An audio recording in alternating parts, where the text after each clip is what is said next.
Palin toye babango qui pa Congo Promo to moni policier te to moni le romoroti.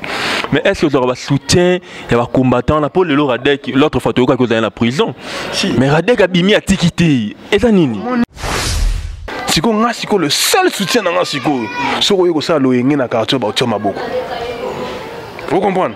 Ndeko muna wa bwe calme, soko oteka loyengi muna ba père, ba mère, ba mona ba nzeta ba fufu, ba nzeta ba liboka ba nini.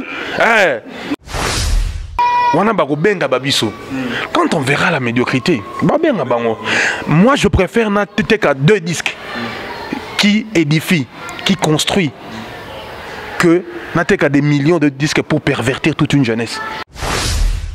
Et ces gens-là que tu es en train de citer sont pour beaucoup dans la destruction de la masse, de la jeunesse, dans la corruption des mœurs, dans la délinquance juvénile. Na gang armés bakuluna na ebisio ndenge to bêtise donc ngai sapete na tikeli ngai sapete na tikeli na mi ko na tikeli bango ngai makama ba érotique musique te ba chéri barte wana na tikeli pe bango ngai c'est la donc combattant musique. Congo Promo TV, les professionnels à votre disposition. Les vraies news par les vrais pros.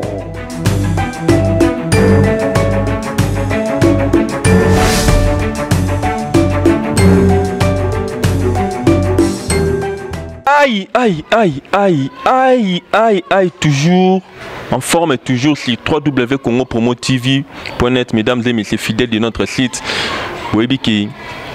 Il y a beau rara sur Congo Promo TV parce que cette émission Toye Babango tant il vit pas à la rapemeni junior dia à la rapemeni bana poto ou c'est la raming na ba question avec beaucoup de sagesse.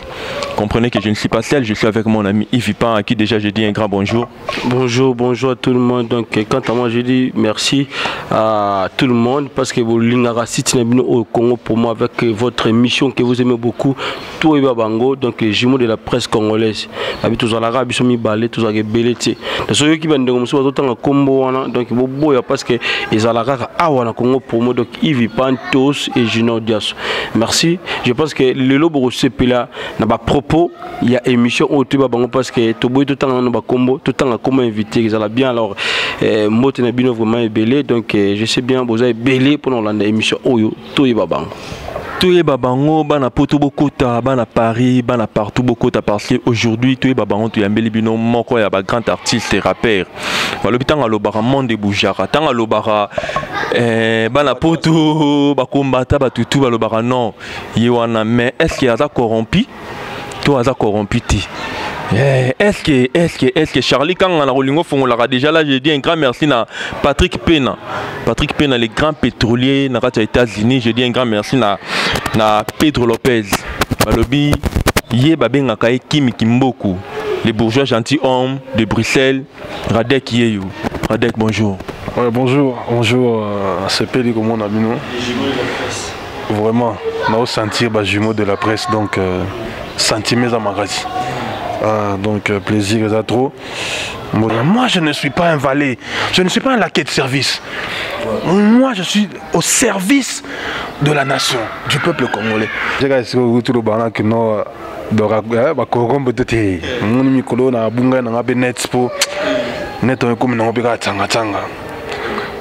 Donc na ya ba propos na ezanga na ngotina ba lekisi na yo mtu na ba propos oya bien ba lekisi do bino tout comme ka tsanga tsanga au contraire kuto que non ba o bazolo ba bilo ke na nzela hein bazo kipe bango vraiment te mais OK non hein oya ba bêtise ba buzoba mais là au retour na bango siko est-ce que non bo linga bêtise OK. Mais bêtises en l'air, clic nombre de vieux Mathieu Belé. Donc vous critiquez le boulanger, mais aux Oliali Panaï. Et ça c'était. À suivre. Vous critiquez les boulangers, mais vous allez aller panaïr avec tous les mais oui, que à chaque fois on passe à l'émission, tu publies à la Facebook, tu na à Londres, à Paris, tu na Radek, moni un peu Radek à Kitty, Radek. Moi, n'inga ça la vraiment Radek, moi diminuer, ça dit à quoi Radek? Moi 2-3 kilos longwe, c'est normal quoi. Moi 2-3 kilos longwe, studio à Makassi. Studio à Makassi, na au travailler pour n'engo tang histoire route à Londres, n'engo ça na bord mon a Betty Mikola Makassi. Boraba homosexuel oyo kindo kitenze mbwani za mystique nakangi motema tina kokite makambo tozomona ezalaka te bayaya bazobongwama bapede bamomi bazobongwama balele kindoki oyo kindoki te kuna bozosaka ndoki maboko en tout cas Rader voilà donc to kotima studio na biso travail tozo travailler oyo kindoki te zali to beti bom sous BM music dans BM music and women dans bière musique et les femmes c'est ça le congolais trop distrait on comprend. Ah, on est jeune et on se détruit le pire, ce qu'on s'amuse sans penser à l'avenir. On prend nos vies au brouillon, paye attention, on se la joue comme dans un game de PlayStation. La sape, on laisse à Papa Wemba, la polémique à Fali, faire JB et Wera. Nous, on cause pas à Carosso Momi, érotique musique, fa qui fait Kofi. Donc, on a be a music and wife.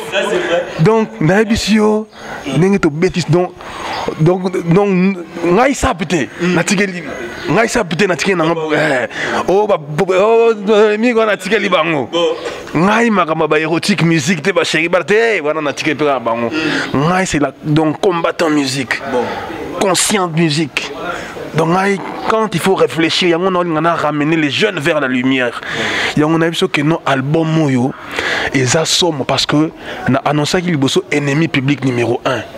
Ennemi public et ça en chantier mais na bloqué on a qu'un abord mon sous prêt pour mourir. Na émission na kata prêt pour mourir wana et c'est Sili Banze Muzali pe boko yo kanga en version love. Non kanga en version love te. Ah mo yo kango bozilani dona bombi yango na émission Jésus Kitoko. Jésus bien basé là donc au diminue ça que non donc on a phasé donc 3h du matin donc appelle les oya partout tout cela dans ensemble kuna abenga ngai mais monsieur Simon tout cela dans ensemble abengi Radek maquette saison là donc n'abisi bino bana poto calme donc tout lakaki vu que partenaire peut trahir biso ça il faut reconnaître les gens font trop de promesses mais bazo réaliser té yo yebi que genre ba musique na biso c'est une musique moins intelligente et inconsciente. Alors est-ce que tout vraiment ba retirer le bogo ba sponsor na ba mécène na biso ndimi vraiment jamais bango ya la quand il y a sexe quand il y a la bêtise quand il y a du n'importe quoi né ba bâti parce qu'on sait que là c'est tout le monde c'est tous les aliénés qui vont courir derrière. Mais moi je me pose la question mes chers amis mes chers frères congolais nous voulons le changement d'accord mais on ne veut pas soutenir le changement on ne veut pas soutenir les révolutionnaires. Mais à quoi vous attendez? À quel résultat vous attendez? Même une rébellion, on finance une rébellion, il faut acheter les armes. C'est une façon de parler. Vous comprenez? Même au Burkina Faso, il y a un cas que non, parce qu'il y a eu une frustration et il y a eu des mains assez sécrables. Ce n'est pas que non, non. Il y a eu des mains noires. Et alors, les mains noires, ce sont les gens qui réfléchissent. Et j'ai besoin de ces gens-là pour disque bimpa. Il faut bimpa. Parce qu'il y a tant des amis au bazar le trésor Versace de London et puis Samblé Zola, il n'est pas comme nous.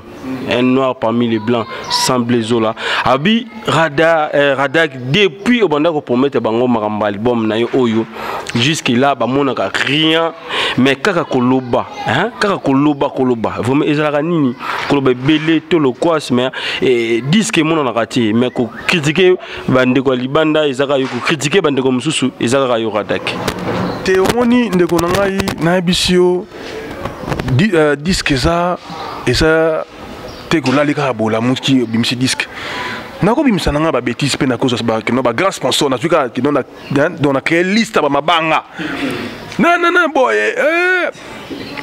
Oh, les boss, sa chaîne, non. Raf Ngindou, mon compte. C'est bon. Au moins, moi, 1000 euros. Moi, 200, moi, non. Moi, je ne suis pas un mendiant. Vous comprenez? Non, mais ta musique, moi, non. Yokangai, lingangai parce que au CPL na message. Ko linganga te pona boaka yo. Ngai bon ce qui bien à boaka mais do ba 3 4. Na kata émission, na kata jamais na kata njem. Kata émission ya non na kanti mutu nga mobo. Asana moi Londres, asana moi Canada, asana moi nani na voilà. Donc là maintenant dans 2 années nani Claude Imeka Boula, Claude Imeka, dernier des guerriers. Tu n'as pas ses mots. Et ça n'a pas disqueté. Tu n'as pas que c'est mon frère. Ce qui n'a pas c'est en connaissance de cause, mon frère. La musique est trop dure. Et puis les méandres, le circuit, il faut côté le circuit. C'est pas facile, mon frère. Donc c'est pas facile. Mais Radek, tu vois pas que Claude. Est-il que prêt pour mourir, et Zobimana, la Kimino fin décembre. Radek, vous êtes déjà prêt pour mourir? Prêt pour mourir, na Ebisibino. Ça d'abord, moi, Zobima dans 2 semaines. Révolution. Révolution. Radek, pourquoi tu n'as pas peur? Vous pas rater pour la na doit attaquer na majorité. Na bêti na pouvoir. Si on a bêti na peuple. Pour la responsabilité à Robeba Mboko est partagée. Vous comprenez? Donc na bêti ta majorité bien. Ba diaspora batala kayo ba combattant bazali banda mboka batala ko parce que ba rebelle ba benga biso ba ah mais Yves Pantos Junior Diasso pourquoi pas boyambela biso artiste munene on a lo bara minga critique ka mingi lo bara bien alors le to yamba to ngato yeba lelo artiste ce ba pécho pena ba binon $100,000 yango $200,000 babi okota na pouvoir ba pesota buguma sa commune qui tchasa même ata commune kalamu wana babité il faut diriger ce kabara fungini bazala na ba Yves Pan. Est-ce que Koloba Marambo zolo ba vraiment Julia Paola zolanda biso la grande dame? Bon, les 2 jumeaux les plus célèbres. Non fungola no vérité. Voilà. Ce qui n'a rien à posa rolia, mais nasinalia kala. Nasinalia kala. Je crois que na ba émission sur les cas na bêta histoire que non moi bon, et là qui na moi ba organisation mo ya moi ba festivité ya ko pour de la première dame. Bah cheka nga pe neni ya ko na masolo pour attends moi différent mais na calculer no habiter la main qui donne c'est la main qui commande. Non OK tu sais. Pour ceux qui n'ont pas eu, ils jugent sévèrement que les gens ont critiqué. Tu comprends le Congo? Dernièrement, l'air que nous avons bêti chant à musicien voyou grave. Au monde on a autant de papier dans tout bois qu'on a kanda donc. Radek, tu as moi extrait dans pour la monnaie dans la kanda, tu as live. Ces musiciens voyous ont formé un lobby pour extorquer la conscience du peuple congolais. Toute cette farce de Maïcha Park pour assassiner Mko n'était qu'une arnaque. Le Raïs s'était trompé à accorder audience à ces... Pas digne de nous représenter. 30 000 balles à se partager ont démontré l'immaturité et leur manque de solidarité. RDC, mon pays, mais quelle honte, je manque de Myriam Makeba. Ah, tout cas. Radek, toi, ça peut être sérieux. Oui, puis que ma lobo zobima, il a 3 kilos. Si vous avez un tout, vous avez un lion, tout opposant, vous avez un peu de loba, vous papa maïl et tout, Radek, vous avez un peu. Kanda Nizaranangaï. Kanda. Et ça, c'est bon, non? Donc avant Koutoya, nous avons bêta chambre, il y a maï n'ingobima. Maï. Voilà, tout le monde peut le pan maï. Zate, courant manœuvre. Dans la palace, maï zate. Il faut que tu aies un il faut que tu aies un arbre. Donc, tu aies un manque à gagner. Mais facture Goya, même facture Goya. Vous comprenez? Tu as fait 2 semaines et demie dans la maïté. Vous comprenez?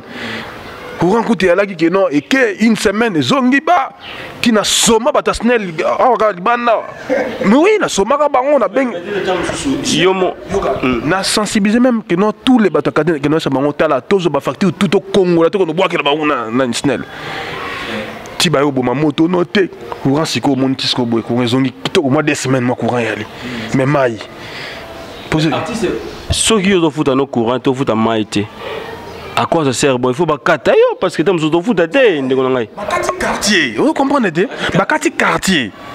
Bakati quartier, donc il faut se que notre nagati guna. Yango monzo kanda yango wana. kanda yango wana Radek aza na kanda ki wana donc okuta nga na bana koma siko chambre boye ya méchant kaka wana neni no na mongo na nga kofuta mais bazo pesa nga maite ba bien courante trop c'est trop mais trop c'est trop si on a faute ya banani tant courant na mai zo bimate faute ya banani dans des semaines dans des semaines à kaka révolution dans des semaines révolution surtout au Morali Bobo Ingeta bon Radek à côté de Masola Ingeta tu rendes à rendre mutawera weki ya Ingeta azwa mutawera c'est là au moni tobunga rumba te il y a des gens au bazora ba slogan na marque de récupération ayabi vrai sens à l'eau quoi te vous comprenez Ingeta c'est l'eau mobo ya ba collaborer et c'est l'eau moi ba corrompu te et c'est l'eau moi ya ba intègre au banakata combat mon robot là ka tombo bobo la xike non donner tu victoire dit et ça na ba tunsusu ba zwara que non zuma que non moi na ni lo pona ba sepela na na poto to mo ndenge mo robot mais na vrai boule ba to ba sepela na susu vumate marambo minene veut dire Junior Diasso ba marambo eza minene ko sakana te lievin KCC balobi marambo eza minene ko sakana te donc artiste ngolo c'est que comme moi na Ingeta oui ra ibaga pa na yo c'est là comme moi na Ingeta ils ali cri de guerre ya batunanga batuna yo batu ya ba congolais ba combattants vous comprendre Ingeta vous comprendre Ingeta. Mais bon, en fait, moi je ne veux pas me verser sur des personnes. Esprit mot supérieur, je ne me base que sur, voilà, donc sur les idées. Donc Ingetawana, il y a des gens qui veulent la récupération. Vous comprenez? Récupération. Ingeta. Mais est-ce qu'on a idéologie à Ingeta? Est-ce qu'il y a idéologie à des alliés? Pour mon Radek, à Roboak en décembre. Ingeta n'a pas autant, il va boire en décembre. Pourtant, la psycho, esprit, nango, l'âme. Le corps est cause à Ingeta. Le corps est cause à Ingeta. Mais c'est quoi est-ce que l'âme? Révolution. Ingeta. Il y a tellement de gens qui ont été là, qui ont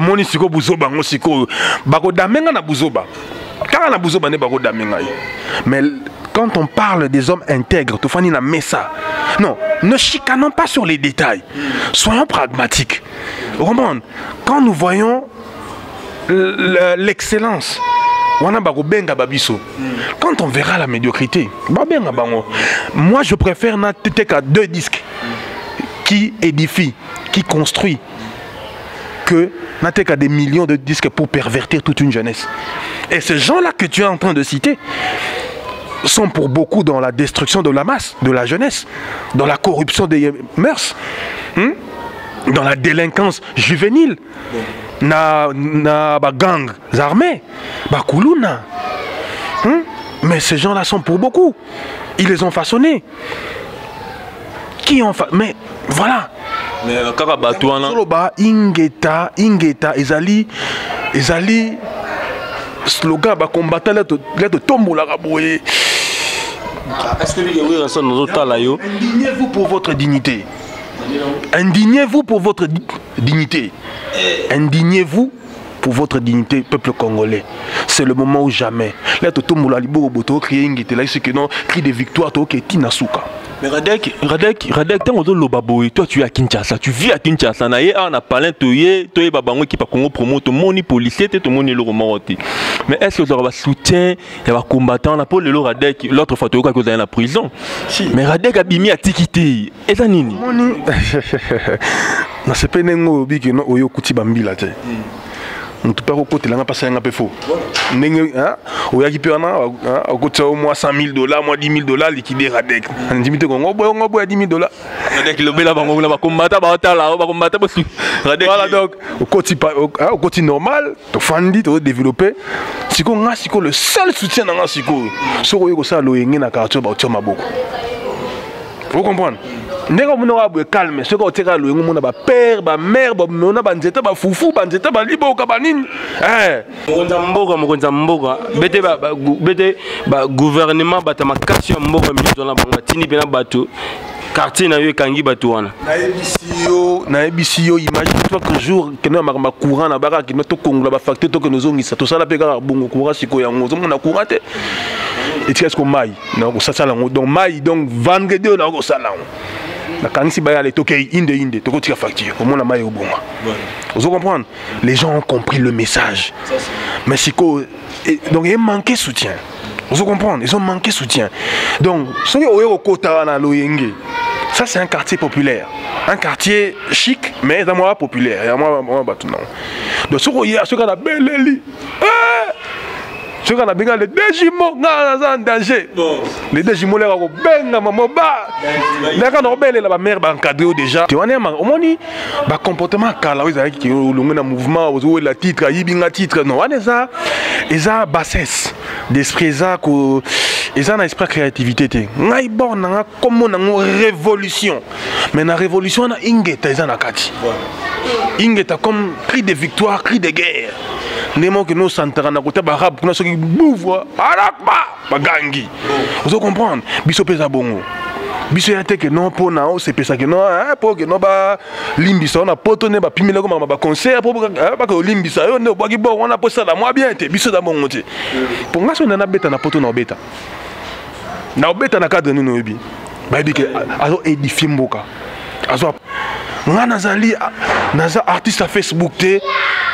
Donc artiste internet te ya ba YouTube te ngana za artiste on ati o ya o gango se makelele we bale o comme plateau TV boy comme gouverneur ya ville mote na pesi mote na ngai soki na nani non moi je ne suis pas un valet, je ne suis pas un laquais de service, moi je suis au service de la nation, du peuple congolais. Bien que au moins les gens ne comprennent pas encore et le koto lingi place ni to linga to kenni na révolution batia ba moyen na kati makamo po na ebisio ba ndeko na ngai les deux jumeaux célèbres ba bombe eza na ndenge moko ya kosangana surtout ba révolution na to chrétien na kotia ngoso en entièreté na betaka mo flash na ta YouTube car ba sentir degré loko wana eza na puissance sur le artiste to linga to tuna question monde na so semble zola grand médecin tunaki biso apakoyi biso yo to tuna yo question wana na kati ya monde na bino ya rap nani pino zo so monye pino senti jo pena so na obeta nga pena so vandi pe mutime beta ka pena santa ke non alinga na ndule aleki na makambo wana nani pino ndimaka o le kandule moni yango na zo linga te bino boza na zo linga to créer génération moko ya ba chroniqueurs, animateurs, journalistes, mots intègres, trop pragmatiques dans leurs questions. Tous à la raté, tout qui n'est pas trop na genre il y a ba journaliste il y a génération wengete oui avec babouzo ba ko tout un ça mi tout cause à la grande artiste na habité na banga muninga na artiste ça na sens te mais ko respecter ce qu'on dit ko respecter musala baninga en tout cas basé belé vraiment donc na habité il y a kin toni ponga na ki paraté ponga yi pona sepela pena Yus abeta rappé bien. A sepela na Yus mingi, c'est un bosseur. Na sepela net nanani na Gims, na sepela pena e, asa congolais non? Na sepela na e, na sepela pena nanani en tout cas baza mo ebele. Baza mo ebele kolinga ko nier loko na sentiment ko nier et ça bien te o menaka yo kara ni oza yo te.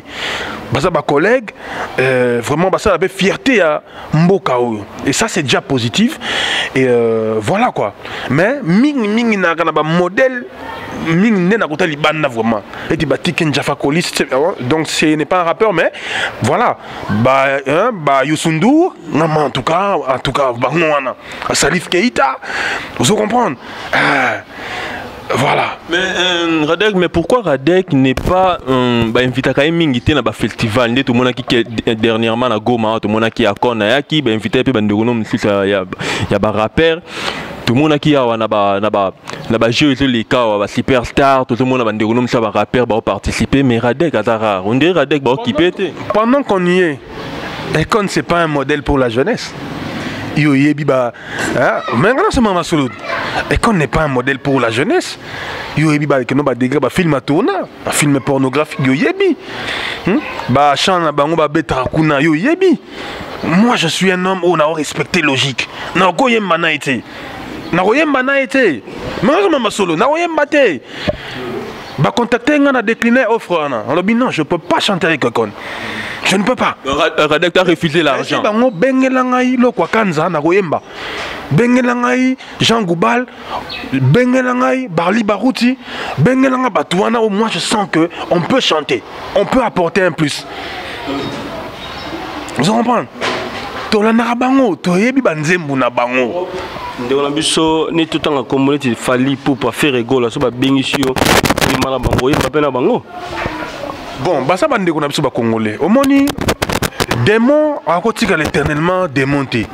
Démon peut encore transformer en ange.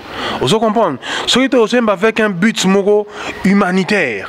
Tout avec but moro boye. Et puis mutu yemo ko zo yemba pona à sentir que loko moro boye. Ça te que non oye ko yemba na cadre mongo. Et comme on a ekuna ili mama mbongo, et mama mbongo, et mama dinero. Il est malade. Si vous avez une boule, il y a qui vous montez, quand je chante, c'est mon cœur qui chante. C'est mon cœur qui verse l'encre et au coma. C'est ça. Alors, ceux qui ont un sens, mais ceux qui ont un sens, toujours donc image de musicien voyou, alors ça va pas marcher. Ça va pas marcher. Maintenant, artiste olingaro comme sa musique wana oyo beta comme ça parce que objectif nous d'abord les aranine pour la musique wana parce que tout le monde aura souvent aux animaux esprit moi critique to éviter olingara musique wana qui nzango tiwa puis na niveau ni ngo comme ça. Bon, sincèrement avec les moyens tout le monde comme ça musique avec les moyens. Nous avons fait 2 ans. Nous avons scandé, nous avons jasé, nous avons appelé à l'aide, nous avons tellement fait des trucs, toutes les tentatives possibles. Mais combien répondent à nos besoins, à nos attentes? On a une jeunesse à conscientiser, à éduquer. On a un peuple où il faut te transmettre un message. Parce que tout travail mérite vulgarisation pour atteindre un certain sommet. Vous voulez que Radek Azoualelo, puisque aujourd'hui, si j'ai une image de genre Bob Marley, Alpha Blondy, Tiken Jaffa, un Alpha Blondy, il y a Congo. Dès que j'ai un message, je le passe au public. Alors pour que j'arrive là, il faut que les gens m'aident. Je travaille par mes propres moyens. Il faut reconnaître ça. Nous avons la TV. Nous bien non, moi j'ai envoyé $1000 à Radek ou bien $500 à Radek. Azate. Vous comprenez? Azate. Parce que bato basoutenir belé parce que il y a bande de belé babenga biso likolo na yo artiste Radek tu mutona lo bara bien même oh to bengi ba combattant est-ce que vous aurez soutien na bango te et ba semble zola ke ba sunga pe na mo loko mo parce que bande de belé baza ba combattre belé ba soutenir yo est-ce que batinda rapidement le meilleur te pour que oh c'est donc oh c'est connecté na makambango. Je veux te parler sincèrement. Je n'aime pas tenir la langue de bois. Combattant, te sympathiser na bango. À partir de l'émission d'Angaï, te sympathiser na combattant tout au yebiwana. Ma casse notamment parce que c'est de la publicité gratuite. Mais bani. Pour combattre Facebook bazali, pour combattre sur le terrain bali. Il y a un Facebook bali qui va publier. Bien sûr, tu sympathises à Bango, tu es banni, voilà. Mais matériellement, financièrement, boy, rien. Non, là, je ne te mens pas, je mets la main sur le cœur. Rien. Tu sais, les gens qui m'aident, ce sont les gens même qui, ce sont ceux-là qui ne se revendiquent même pas combattants. Et quand ils te donnent, ils disent, je n'ai pas besoin que nous ayons oui, madame, oui, monsieur, on a à discuter. Mais au Seigneur, il agit. Mais à comprendre que non, ce garçon est dans le bon. Si nous le laissons comme ça, tel qu'il est, il peut aller dans le camp du mal. Il peut aller. J'ai bien dit, il peut. Ne me faites pas dire ce que je n'ai pas dit. Alors, quand les... Oui, parce que la musique est là trop complexe. il y a les à côté. Bah charge aliment me belé. Vous comprenez? Il y a une maison qui doit être payée. Il y a des besoins. Il y a le véhicule. Il y a me belé. Vous comprenez? Là, à mon avis, non. Et puis, même la Bible déclare tout travail mérite un salaire. Voilà. Dès lors que nous n'avons pas de sponsor, nous n'avons pas de mécène. Puisque là, nous avons attaqué des jours où on a tellement de bière parce que bière est bébé, ça va jeune. On a tellement tous les musiciens à aimer la bière parce que bière est bébé, ça va jeune. On a tellement de gens. Nous avons action bientôt contre la bière. Chico, est-ce que sponsor n'a pas sponsorisé? Chico, sponsor n'a pas sponsorisé. Là, ok, on a pas bloqué. Là, ok, on a pas bloqué. Mais on a artiste, il faut y côté le bishop chrétien, il faut y côté chrétien. Au lieu de Julia Paola, Kajou la grande dame, la femme selon le cœur de Liévin Kassé, c'est à sa femme chrétienne, à aider pour que le bishop. Pourquoi pas que le producteur, que le bateau, un esprit à soutien, un esprit de sacrifice à Mramboana. Combien de producteurs à Paris contactant IP les logiques sans suite? Il y a des gens qui fonctionnent avec le buzz. Quand on va sentir que non, regardez qu'à bête émission est cartonnée, effet de buzz. Là, au monde a beau que non, dossier non, au travail, bouh, babungi. D'être bête sur l'homme sous boubaye. C'est pas comme ça qu'on fonctionne. C'est pas comme ça qu'on fonctionne. Mais je suis en contact, moi, Mickey, non, tout l'année au Kende. Que Dieu fasse grâce pour le plus grand souci que Nzembo disque album est prêt pour mourir. Ennemi public numéro 1 au gardien. Ennemi public on est là Kagame, ils sont là grave, ditamen, ils sont là camarade oh, ils ça. Mais tout ça non prêt pour mourir parce qu'il y a on 5 titres combat na combat. Prêt pour mourir, il y a on est 5 titres combat sur combat, mais radek tout on a prêt pour mourir pour les émissions na yo. Mais tout on a les lots tout monde qui ndé wala bino artiste quoi. Babiandonga Koufi. Tout le monde bat balobi moi trop Babiandonga, ba critiquer koya bembenae, bat baboyela ki aye, Babiandonga chante, bango la ba soutenir Babiandonga, ba pesi bambongo na ebembe radek. Biloko wana ko soutenir artiste tant à Koufi. Il est le belabino ni ba artiste. Tant radek azolo baboye, mutu moko ta soutenir. Mais celui le radek a Koufi. Tu as des azuli kamando remona mbongo ye belé. On a que chaque Congo a artiste à danger. Ayo sumabino. Moni yango pe na loba na mona ngo na comme mona ngo monde de musique et monde d'intérêt. Beaucoup de gens ne nous approchent que par intérêt on dirait. Au moni là on a côté prison. Bien à sentir soutien yé. Là on a bimi soutien sili. Voilà. Vous comprenez? Donc on veut que tu ailles à l'extrême pour sauver. C'est pas comme ça qu'on fonctionne. En parlant de notre regretté frère Babia, c'était un grand artiste, ça reste un grand artiste. Même s'il ne va pas entrer dans le Panthéon, là où se trouvent les grands monuments, les Franco, les Kaledjev, non, il ne va pas entrer là, mais c'est un grand artiste que j'ai toujours respecté. Mais oh, on a regretté un peu. Les mêmes bateaux, les mêmes bateaux qui les ont exploités durant des années. Parce qu'aujourd'hui, si le musicien ne se retrouve pas, le musicien va cesser.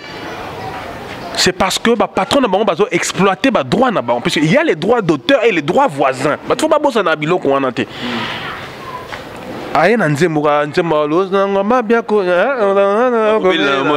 C'est ça.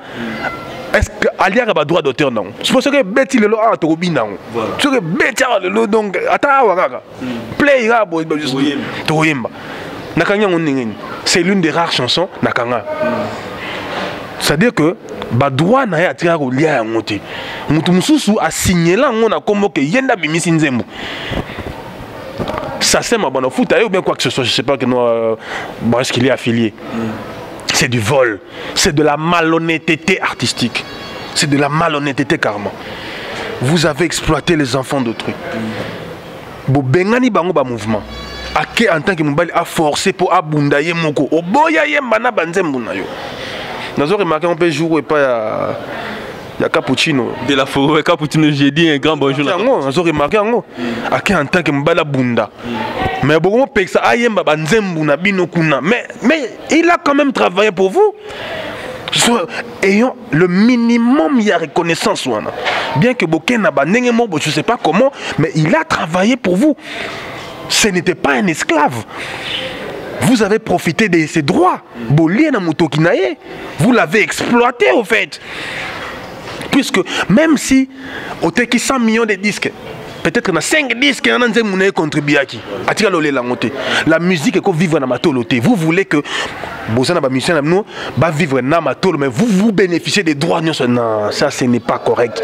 C'est pourquoi notre musique a échoué, puisque Moutema m'a baisé en Akati, il y a reculé les lots, n'a pas Tanzanien, comme il bosso. Même pas Nigérien, pas Tanzanien, comme il bosso. Ti Brazanga comme il bosso na biso. Brazil comme il bosso na bientôt. C'est parce que tout est unis dans l'industrie. Croc en jambe, croc en jambe. Moi j'ai eu un contact au niveau de Paris. Moi qui n'a pas magamnangai. Or quand on t'a circuit là. Mais dans le cadre de l'histoire tourné, est-ce qu'un radek a expliqué mon gars? Ah, petit se retient les boko to koufi. Petit wana se retient les boko to koufi. Yoka kuma maloba. Le gars me rappelle, Nassoir, bah voilà, tu vois, toi t'es un frérot, voilà, je veux te rappeler. Il y a des gens qui m'ont dit des trucs, tu sais, moi je suis pas trop dans la politique, moi je veux vendre mes disques. Non mais papa, si tu veux vendre tes disques, tu vas le vendre à ma manière. Bon. Tu vas pas m'imposer où tu prends ou tu ne prends pas. Mais oui, mais c'est moi, je ne peux pas changer ma direction artistique pour te plaire. J'ai une lignée au Rolandangay ou bien au Tigingay. Je préfère mourir pauvre dans cette musique que de satisfaire ma besoin d'un public aliéné. Moi j'ai ma part à faire puisque je veux que demain, dans l'histoire du Congo, qu'on retienne qu'il y avait un Radek. Attends, Koufi Siko, l'histoire est têtue. YouTube et quand on a maraté ça et comment on a peut-être preuve bandego sala et comment on et tigala libela alors Radek bandego belé batuna biso ndolopso Moyo Lorenzo et puis Bob Diangana de la part des Trésors Versace de London que Jérémy Matouba balbaki sous beaucoup de Radek botunaye par rapport il y a artiste il y a leader il y a star congolaise. Alors reproche d'une rosa na star congolaise plutôt, donc au ça na reproche d'une rosa na bango bar star congolaise ni surtout à mort na biso. Bon, c'est bien d'être star, mais il y a bien mutas amis artistes, c'est bien être star et même ami na dérive, ça c'est bien. Oui, ma reproche, si on peut l'appeler dans ce sens-là, rappel à l'ordre. Nalobango tout le temps, musicien, il ne faut pas azala marche-pied des politiciens. Il ne faut pas azala un sous-fifre, un sous-homme. Musicien, dans le contexte de au regard, il va pas si tout le monde. La souffrance tout le monde, mignon tout le monde, le peuple tout le monde. Musicien a joué un rôle moroté à endormir le sous-peuple. Autant que l'église joue un rôle à rôle les peuple. Autant que à côté de l'éducation qu'on a dans les universités, on est en train d'abrutir toute une jeunesse, c'est tout un système. Parce qu'au musicien, il fallait aller au service du peuple pour dénoncer tout ça. C'est important. Mais quand le musicien congolais a... Donc il y a une incapacité à dénoncer là où tu vas tendre la main. Vous comprenez? Pour moi, jamais pas député, pas honorable, pas minako sengambongo. De nature, j'ai ma dignité, j'ai ma fierté. Non, regardez que non, c'est rabaissé à niveau mobo. Ah non, non, non, moi j'ai. Qu'est-ce qu'il fait? Mais ne dites pas que non. Non, quand bouger me douter que non, j'ai un projet. Non, non j'ai un projet. Est-ce que vous pouvez comment le financer à telle hauteur? Quand il n'y a pas, et puis c'est fini. Et ça, que non, culte à personnalité. Non, non, non. Ça, je laisse ça au Wenge et au quartier là. Qu'est-ce qui fait que tes frères là, basés na ligne ou ça, on peut ça bon conseil t'es dans le grand maraboui l'obéla bango te pour la nini artiste monene na mboka oyo na peu sur la boîte de nuit maté lieu public c'est par rapport à la menace nazo. Je pense que dans les cas sur le réseau qu'on a vu Jano Kabouya, je sais pas si tu connais. a dénoncé Babilokwan, qui nous a dénoncé Babilokwan, on a comme victime d'attaque, on a comme objet d'attaque, de menace, na banzela, qui n'a se retiré. Donné na kotibu, ah kuto koyate, ah kuto koyate nete. Donc, ko conseiller bango, ils en ont battu sous, ils en ont posé des parents qui refusent d'être parents. Na yomo faut en autocensure yomoko. Quand tu écris des textes, là vous raisonner. Il faut raisonner que non, j'écris pour les enfants des autres, pour le frère de l'autre, la sœur de l'autre, pour voilà, pour les parents des autres. Bah mais non, et quoi na maté abatu. Enfants, adultes, responsables à tout et quoi. Mais il faut en autocensure. Il ne faut pas que nous rappelions comme un chien. Parce que le rappel n'a pas clash malamoro. Rappel n'a pas clash malamoro. Yoko inangai. Bazo changer thème malgré ba rappel na yo wana. Ba comme il changer. Soko la nibi na banzem na ba comme bom samuke muke. Ba ki jamais ko moni soki ozo exorciser mutu. C'est petit à petit progresser. Et rater au nom de Jésus, le mot était. Il faut imposer tout ça. C'est un travail de longue haleine. Alors ça nécessite des moyens. Quand je suis en train, si je m'apaisantis un peu trop sur les moyens, c'est en connaissance de cause. Nous n'avons pas le moyen pour faire ce combat. Je fais de mon mieux. L'histoire à bord à parler il faut faire avancer le combat. Et je suis prêt à vendre n'importe quoi pour continuer le combat. Moi, je suis prêt à vendre n'importe quoi. Avec Esther Brice Castella la Belgique. Kimboko, le Kim Kimboko, les bourgeois, gentilshommes de Bruxelles, Patrick Pena, les grands pétroliers, Pajo Matouba, garçon sexy. Nous allons suivre ces clips avec Charlie Kanga, camarade du haut. Et puis on se retrouve juste après pour faire plaisir. Nayem et Babé Ngaraye, Doris Ngalo, la belle femme et belle homme. C'est parti Charlie Kanga. Tolika.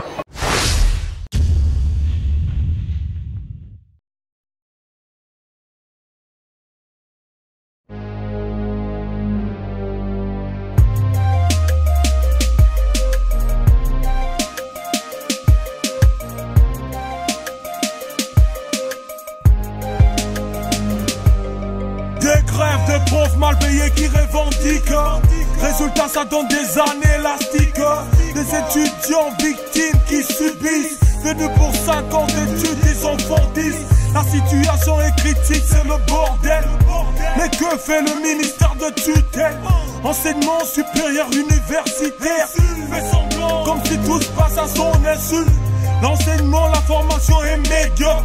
Nos brevets et diplômes nuls comme des loques. Des auditoires ressemblent à des cachots. Comme des bêtes, il fait trop chaud. On étudie par simple formalité.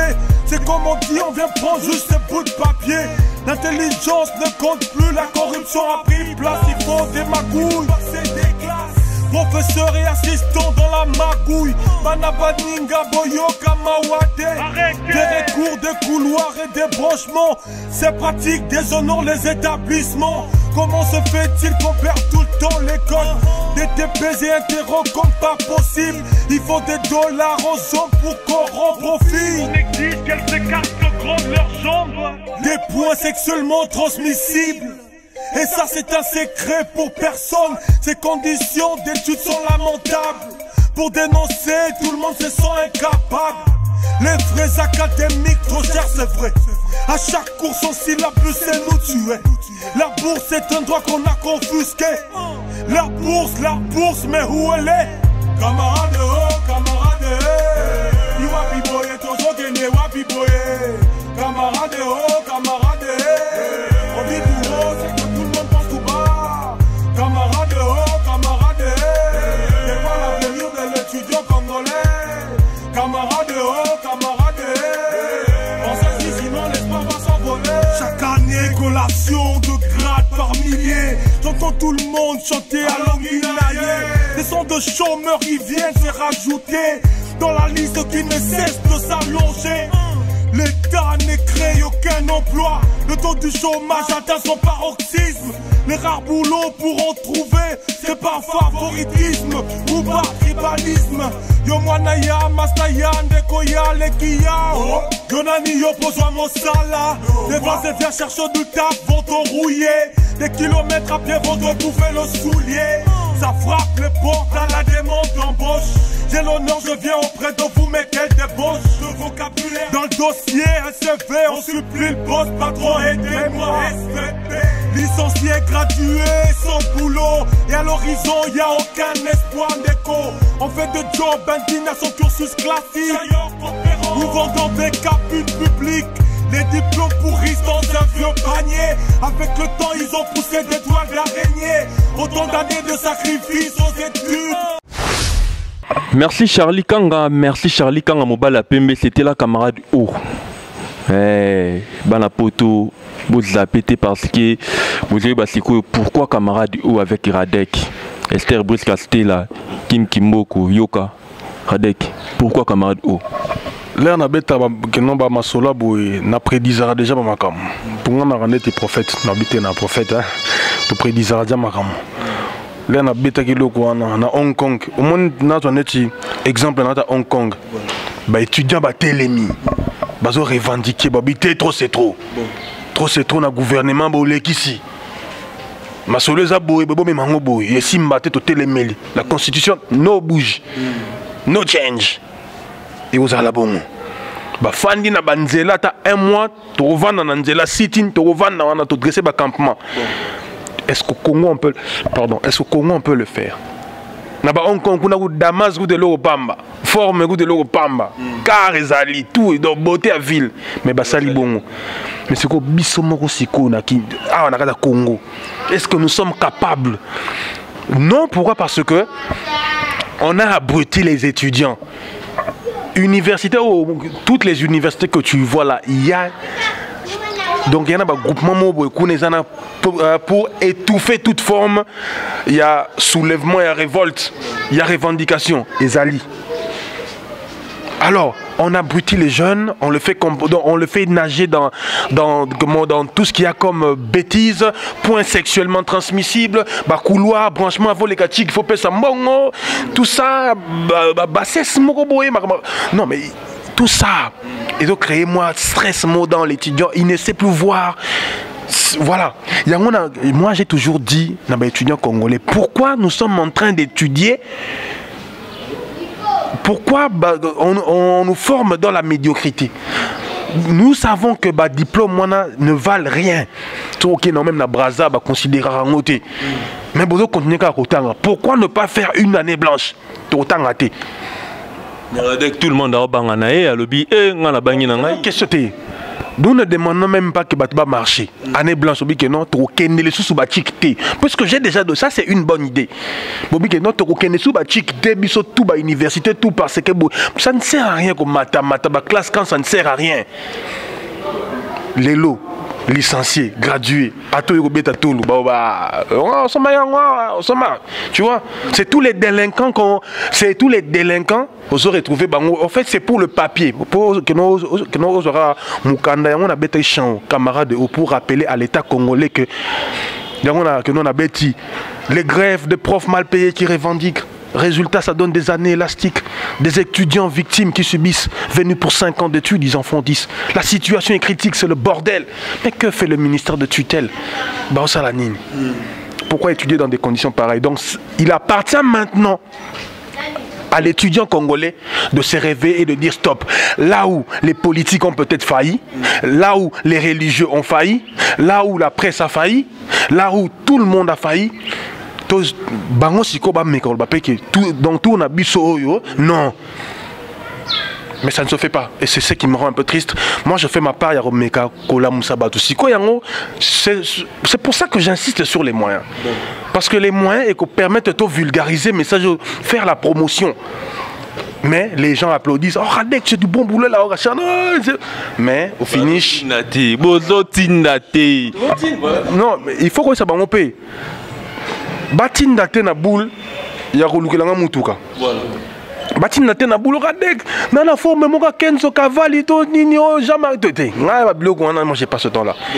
Moi j'ai besoin que les gens financent le combat. Oh non t'es na Porsche, moi j'ai un longo dans 2 mois. Papa, moi j'ai pas besoin de rêver. Ok? Moi j'ai besoin que le travail d'abord est liboso. Non, nakoma bling bling liboso na bino. Entre temps, je n'ai pas encore fini le boulot. Puis il faut la vider dans le boulot. Boulot à Makassi. Maintenant, Radek, projet na yo pour la jeunesse congolaise à la Nini. Et puis, les lots sur Pissio posté, Babi président. Il y a jeunesse congolaise. On a une question, on a que moi au Canada, on poste un président, il y a jeunesse congolaise. Est-ce que tu vas assumer ça correctement, ça que il y a des dérapages? Oui, Mboko serait baby. C'est à cause des partis politiques. Mboko serait baby, c'est à cause des partis politiques. D'ailleurs, comment dernièrement on a suivi les jeunes instrumentalisés, les jeunes de la majorité, dans l'église catholique, déposer. Mais c'est quoi ça? Après ça, 2-3 jours après, les jeunes en opposition, mais c'est quoi ça? Donc les jeunes sont en train de suivre marche à vieille. Hein, les mêmes bêtises, ils sont en train de copier. Non, il faut qu'on arrête ça. Et puis, on a posé à Gozala, président, il y a des jeunes. Naza na posa na ngote nga naza na posa ba titre te trop ibatia yo Radek ozala wana parce que le bara trop le bara bien ba ba pesa yo poste wana pour que diriger jeunesse congolaise. Est-ce que koka bon moni ngai naza na linga mingi naza la comme le flic ko na nzela ro kangandeka batu na kangi na kena tikio c'est-à-dire, moi je fais mon boulot dans la rue. Mais s'il arrive, niveau, Dieu merci. Et ça tâche moi que non, il faut tout affronter. Puisque l'homme père se découvrira devant un obstacle. Peut-être que non, n'a pas place. Alors, ce qui n'a embrassé le coin, c'est pour le bonheur de tout le monde. Hein? Vous comprenez? Et ça ne veut pas dire que Nako se compromettra. Parce que Mbokao, pour mieux dire, et baby à cause des partis politiques, jeunesse. Les partis politiques, les lois Congo et comme mingi, affaire de famille, affaire. En fait, tout est basé non pas sur l'idéologie, mais sur les personnes. Un exemple concret. Nous parlons de l'AMP aujourd'hui. S'il n'y a pas Kabila, c'est mort. Nous parlons de l'UDPS aujourd'hui. S'il n'y a pas M. Tshisekedi, c'est mort. Pour ne citer que ceux deux-là, en tout cas, ce sont les deux grands partis. La Congo. Moussouana, à partir de satellite, c'est pas dans nos pays. Aux Alawapi, aux Alana IDPS, aux Alana majorité, aux Alana net. Positionné, Ermogo, au côté des bateaux, il y a mon majorité, moi, qui est Ermogo, côté de IDPS, moi, qui est Ermogo, au bout qui va me baler. Aux Alawapi, veut dire. Côté là, c'est trop dire. Dans ça, extrémiste était. Dans le Bamakambu, Nenge Zaleli. On a ça, genre, combattant, te balega, te finga, Kabila Bayen, tout ça, finga. Parce que Bana Bako, côté de la zone, finga, non, non. On a genre, finga, ou bien un mensonge, ou bien un tox, désinformation. Ça, c'est pas mon combat. On m'a donné la vérité, pragmatisme, kotambola tout droit na bosolo nyonso. Ce que ça bon na koloba bon, ce que ça bon te na koloba bon, mais tant que na constaté que na côté la majorité l'aura bien ça les matins, na koloba te que non ça m'a bien. Pour revenir, j'ai parlé de deux têtes, de ces deux têtes là. Les partis politiques là mingi sur les têtes des personnes. Mon frère, avec ou sans Tshisekedi, le Congo va exister. Avec ou sans Kabila, le Congo va exister. Nous sommes à comme 50 millions de Congolais. Tu penses qu'il n'y a pas des gens intelligents dans les 50 millions de Congolais? Les gens capables de diriger la nation. Que Bangomi Balazo, oh non, non. Nous sommes en position, nous sommes un rappeur. Un rappeur. Un rappeur. Combattant musique. Mais quand même, dans la majorité, ils ont dit maman construction, ils ont dit que bon, ils ont commandé la Belgique, ils ont commandé Boston, ils ont boss Rafingi, quand même, ils ont dit moi construction, c'est ça là. Bouyeko abruti sous la gêne au Kinshasa, c'est Paris, au Banda, c'est Nini. Mais quel bouzouba? Ouana, ba musicien na binoga au Boyambaka wana. Mais il faut savoir, soyez quand même mature, papa. Bon fungo la jeune quand même misou, dire non. Banzela na malongo monia. Il faut beaucoup tout narraper. L'air bozo monanzela. Fobo Tunaka, Botsaki, combien le coût, le budget, combien vous avez exécuté, combien, parce que bon, tout est Pesamaga, tout est vidaka. On ne nous donne pas les chiffres. Nous voyons les routes, mais les chiffres, nous avons besoin des chiffres, puisque c'est l'argent du contribuable congolais. Et là, tu as 100 millions, 50 millions. Non, on ne dirige pas la nation comme ça, avec des chiffres. Moi, j'étais en train de dire,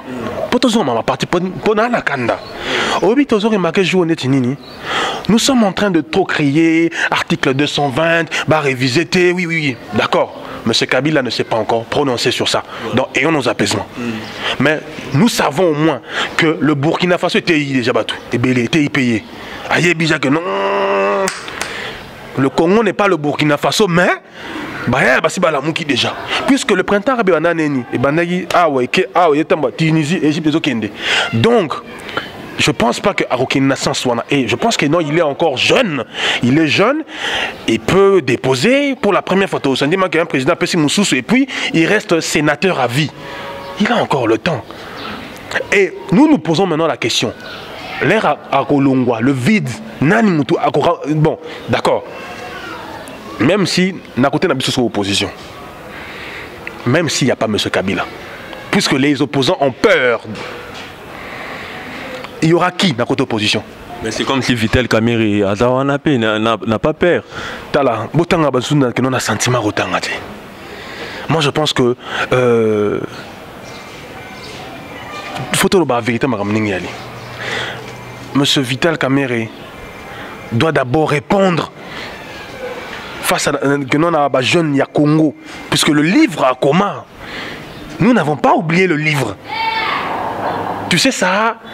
En fait, à côté de boule, combien de personnes échangent une boule? Et puis, position n'a aimé, bien dit. Tout est position n'a bien dit. Et on ne fait pas la politique parce qu'on t'a éjecté du perchoir de l'Assemblée nationale que tu deviens opposant. On ne fait pas de la politique comme ça. C'est pas parce qu'on t'a désavoué par... Hein? On t'a désavoué par comment comme opposant. Non, ça se passe pas comme ça. C'est pas parce que tu viens à la télé, au Fingi, au lobby, tout ça, tu fais le malin, beaucoup pembe, tu vois. Non, ça se passe pas comme ça. Donc, nous connaissons qui est qui au Congo, Toyebi, le Burkina Faso est ici déjà. Et nous voulons maintenant, il n'y aura pas Kabila, ça c'est vrai. En 2016, moi je vous l'ai dit, il n'y aura pas Kabila en 2016. Là c'est selon Radek. Radek, en 2016, M. Kabila ne va pas se représenter, ne va plus se présenter. Pourquoi? Parce que le Burkina Faso est pessi image. Enfin, tous ces vautours-là, entourage, voilà.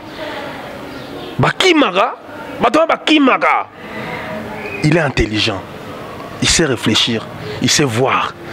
Il ne va pas se présenter. Puisque les gens en ont marre. La gestion aussi du pays, la malgouvernance, l'impunité, les crises, le social du Congolais médiocre malgré les promesses. Les routes, oui, mais on ne mange pas les routes, on ne bouffe pas les routes.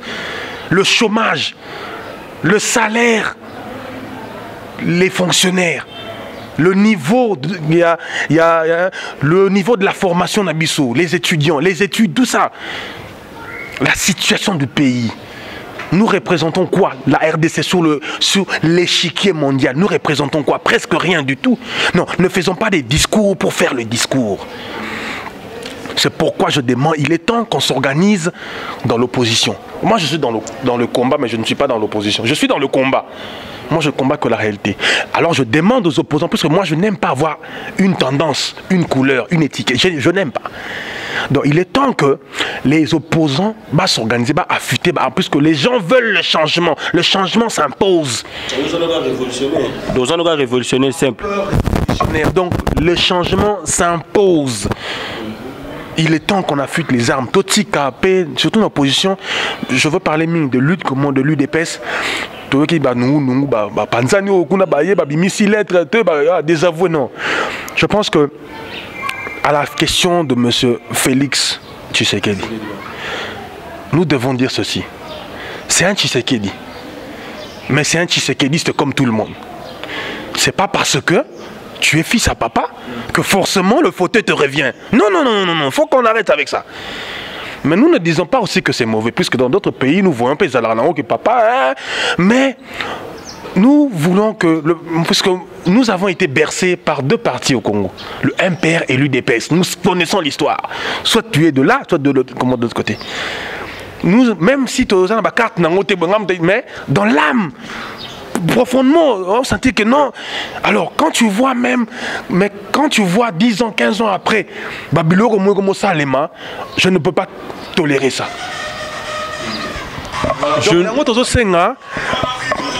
Je ne peux pas tolérer ça, mesdames et messieurs. Comprenez que le propos tenu dans cette émission n'engage que les auteurs, donc Radek Azolo Banaï.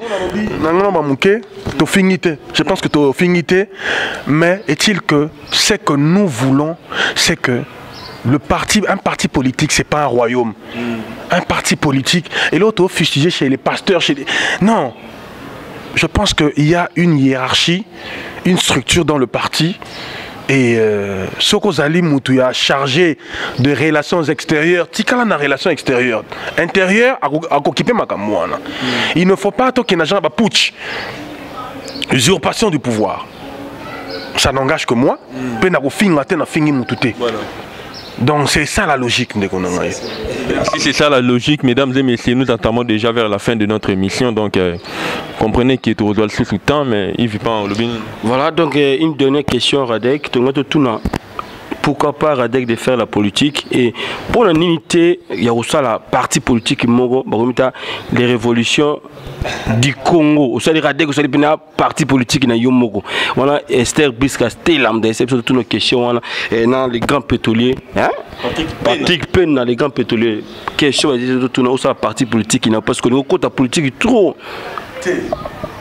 Non, côté politique, non, ça la combattant musique. Combattant musique est différent na baoyo kaka. Omoni mboko na auto ba baby pour na parti politique. Les partis politiques c'est un peu du genre j'y suis et j'y reste pour la majorité. Ôte-toi de là que je m'y mette pour l'opposition. C'est le pouvoir que pour le pouvoir. Ma projet de société cohérent est zaté. Ma programme à gouvernement est zaté. Il n'y a rien du tout. C'est creux, c'est vide. Il faut que nous disions des trucs. C'est vraiment vide. Alors je ne veux pas faire... Il y a combien d'intellectuels dans le parti politique? Des docteurs en droit, docteurs en boy, licenciés, tout ça, des bagages intellectuels énormes. Mais qu'est-ce qu'ils foutent pour ce pays? Ça, la partie politique, à l'Assemblée nationale, il y a combien de têtes bien chevronnées? Qu'est-ce qu'ils foutent de bon? À part qu'on vote la loi Morizangatine, la loi Morbidon, au projet de loi portant sur projet de loi portant sur la bouffe Damas. Il y a une question on répond on a lobby Damas qui s'appelle l'os Thomson projet de loi à casser ma taxe Damas. Projet de loi à kolongola poste ba péage et tanami na otama ta des autres 4 péages futa bon ce qui n'a projet de loi ya ko pekisa extorsion ba mila dérangement projet de loi européen ça moutou ok pour juste une plainte porter plainte il faut foutre à $20 bon ayo quand on a PV à toi là qui n'a raison bailler bon faut foutre à $20 au somina bougie ce qui est là il faut que nous payer bougie pour on peut jeter en licolo Radek nous entamons déjà vers la fin répondre papier na bic yo sombi na $20 licolo jusque là Radek on répond à la question la il y a parti politique na yo RR politique T révolution voilà on a la parti politique T la révolution est un état d'esprit la révolution est un état d'esprit Radek nous sommes arrivés à la fin de cette émission Radek Congo promo yo parler na yo juste un mot de la fin pour banapoto ba sepela ba singa ko tourna poto dans la caméra oyo puis ça ba mon numéro c'est ko c'est puis quelques remerciements ba mbote banapoto Congo Promo TV oyo j'ai mot de la presse talagaga tout en parler donc c'est bon je en nango bien boyebi ninga na bundaka boyebi combat to se compromettre te ba ko corrompre biso pété mais tozo bunda boyebi engagement boyebi kanda ndenge zali tout sambila que non makambo peut changer pour ba master kota Burkina Faso te sentir yango pour répondre aussi le moi muke non ma partenaire on a créé partité tu as un collectif tu as créé genre il y en a marre du Sénégal genre il y a balai citoyen à Burkina tu as créé trop c'est trop trop c'est trop on a tu banze modo et les qui courant maï mais sentir peut d'aller que général à loba qui déjà ouais au mec à koloba babilo mo bo sepel si 3 ans bon voilà moni que la police ça la misala au sala na belé pour na ba moni ba enquête ba massacre au les cas ya ba petia ba kuluna ça c'est un dossier c'est une priorité pour la police ou les Hollanda non bilo amike wana et c'est quand même bien d'un vu que non pour ba stopper un peu moi ba bouzo belega na TV mais je pense que koti koti ma Nations Unies koti koti dossier dans mon côté kuna mingi regardez quelques salutations ba toza na yo donc voilà to pesi ga mote mingi na tuzola na Nsambu monsieur Simon yo yebi radeg yo on combat toujours to les mater to continuer bagarre et pourquoi pas na Claude Imekaboula hein Darla tu sais au Canada donc on est là on est à Kin bientôt tozo zala et ban à Londres bozelanga po nkande se kotaki te bimaga to bet à Londres to kitina Bella et pas Jano Kabuya to kitina Panam to tourner Zidane Fikula. On est ensemble, je vous adore, je vous aime. Et Radek, c'est votre humble serviteur. Qu'est-ce que je peux dire? Je perds du poids pour le travail que vous m'avez donné. Et je ne ménagerai point mes efforts jusqu'à la victoire finale. Votre numéro de téléphone? Plus 243 82 19 80 111 et plus 243 84 05 20 344 ou vous me contactez sur Facebook Radek Suprême RADEK Suprême ou sur mon site internet www.radeksupreme.com. Je suis là, je vous aime bien et donc tozalara si donc balobi Luka Congo promo pour que tu la bien Luka émission Toyeba Bango avec Yves Pantos na Junior Diasso parce que mission on dit à awa alors Luka Yves Pan encore on a Facebook au moins comme Yves Pantos directement zunga to comme so ba mito solo la ningizalaka merci à celle qu'on appelle Julia Paola Kajo babimo na pota solo kalaming te tozala na Kenya ba le 23 déjà tozala na Julia Paola la grande dame selon la femme selon le cœur des liens KCC merci na Jean-Jacques moi na Canada semblé zola na bosanité trésor versé de London donc bola na kaka Congo pour moi parce que émission oyo neto sala ke bino boza kitoko et merci na bosanité et grand merci comme ça à celui qu'on appelle Charlie Kang mobile ya pembe le grand cam le vaillant caméraman Rafungindo Mokondi a Pembe le giga boss. Na yo boss. Mesdames et messieurs, c'était là Radek Suprême. Mais balbi rappeur y a révolution bana poto baza 3DT azara yemo na ratakin Radek vous l'avez demandé bosinga ki junior Diasso il vient pas tous bokeni bozo Radek yo tout dans la résidence à Radek bien accueilli to meli to lié to sauf 42 maïne to melte pour maïzo bimati bana poto maïzo bimate na pala Radek donc quartier mobima maïzate étage mais maïzo bimate voilà donc ça fait mal ah ben oui c'était là Radek Suprême meilleur rappeur il y a opposition meilleur rappeur il y a révolution donc c'était là Toye Babango avec Yves Pantos mon ami bana poto pour ne pas beaucoup dire na pesimbo te bon na Kim Kimboku les bourgeois gentilshommes de Bruxelles Esther Brisca la montée ma passi et bon yemoko Patrick Pena les grands pétroliers à la États-Unis na Pedro Lopez Pajo Matuba na Leli kasi comme ngonga ngote Dodane Kotawa totali na gauche hein totali na droite totomboli misilikolo tobeleli Raf Rafé bana poto toka bwana iloko yo ngindu